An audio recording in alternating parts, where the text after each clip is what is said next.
একটা কঠিন সত্য শুনতে চাও? একদিন তুমি এই পৃথিবী ছেড়ে চলে যাবে। তোমার ফোন অন্য কেউ ব্যবহার করবে, তোমার ঘর অন্য কেউ দখল করবে, তোমার জায়গায় অন্য কেউ বসবে। পৃথিবী থেমে থাকবে না, জীবন চলতেই থাকবে। কিন্তু প্রশ্ন হলো, তুমি যাওয়ার আগে কি রেখে যাবে? অনেক মানুষ শুধু বেঁচে থাকে, সকালে ঘুম থেকে ওঠে, খায়, কাজ করে, ঘুমায়, তারপর একদিন চুপচাপ হারিয়ে যায়।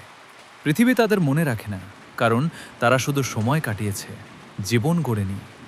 কিন্তু কিছু মানুষ আছে যারা চলে যাওয়ার পরও বেঁচে থাকে। তাদের নাম বেঁচে থাকে, তাদের কাজ বেঁচে থাকে, তাদের প্রভাব বেঁচে থাকে।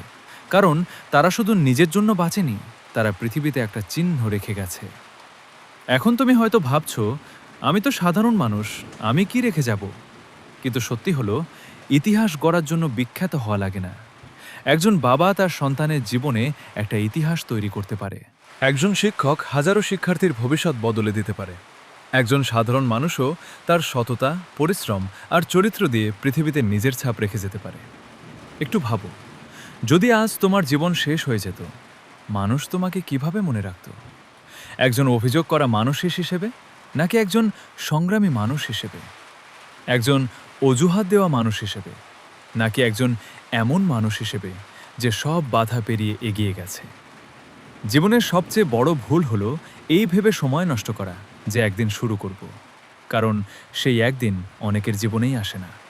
স্বপ্ন দেখার জন্য সাহস লাগে না, কিন্তু সেই স্বপ্নের জন্য প্রতিদিন কাজ করার জন্য সাহস লাগে। আজ তুমি যে সময় নষ্ট করছো, সেটাই হয়তো তোমার সবচেয়ে বড় সুযোগ ছিল। আজ তুমি যে কাজটা পিছিয়ে দিচ্ছ, সেটাই হয়তো তোমার ভবিষ্যৎ বদলে দিতে পারত। তাই অপেক্ষা বন্ধ করো। নিখুঁত সময়ের জন্য অপেক্ষা করো না, কারণ নিখুঁত সময় বলে কিছু নেই। মনে রেখো, তুমি পৃথিবীতে শুধু জায়গা দখল করার জন্য আসোনি। তুমি এসেছো কিছু তৈরি করতে, কিছু শিখতে, কিছু দিতে এবং এমন কিছু রেখে যেতে যা তোমার অনুপস্থিতিতেও মানুষকে অনুপ্রাণিত করবে। তাই আজ থেকেই সিদ্ধান্ত নাও, ছোট ছোট কাজ শুরু করো।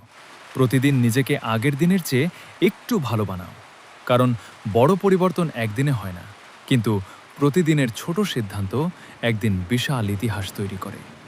একদিন তোমার নাম ভুলে যেতে পারে মানুষ, কিন্তু তোমার কাজ, তোমার চরিত্র এবং তোমার প্রভাব থেকে যেতে পারে বছরের পর বছর। তাই এমনভাবে বাঁচো যাতে পৃথিবী তোমার উপস্থিতি অনুভব করে আর তোমার অনুপস্থিতি মনে রাখে। কারণ শেষ পর্যন্ত প্রশ্নটা হবে না তুমি কতদিন বেঁচেছিলে, প্রশ্নটা হবে তুমি বেঁচে থাকাকালে কী সৃষ্টি করেছিলে। আর আমার ভিডিওটা তোমার কাছে কেমন লেগেছে অবশ্যই কমেন্টে বলে যাবে। ধন্যবাদ।